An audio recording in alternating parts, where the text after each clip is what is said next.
ক নাম্বারটা আমরা লিখব কতে পাই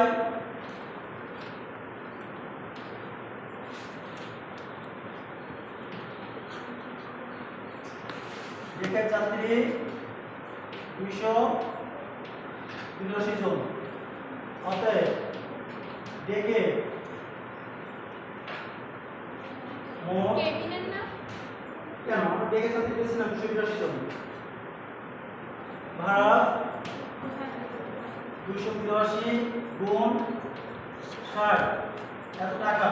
এরকম করে কত আসছে নিম্ন কত তাহলে 16,920 16,920 টাকা ধরি।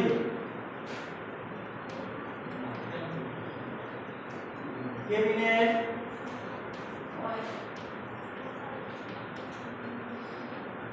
মাথা পিছু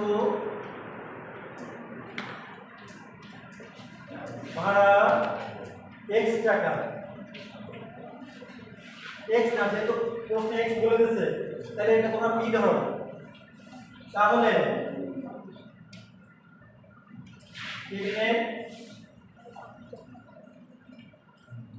মোট ভাড়া যাত্রী আছে কতজন 94 এত টাকা। প্রশ্ন মতে স্যার কেবিনের ভাড়া বের করলেন না কে জিজ্ঞেস করলাম যে 94। এবার প্রশ্ন মতে লিখব 94 কি যোগ 16,920 সমান সমান 33,840 বা স্যার ওই এখানে ভুল করছেন প্লাসের পরে 16,000 ও এটা 16,000 না, আমি এখানে লিখে দিচ্ছি। Thank you.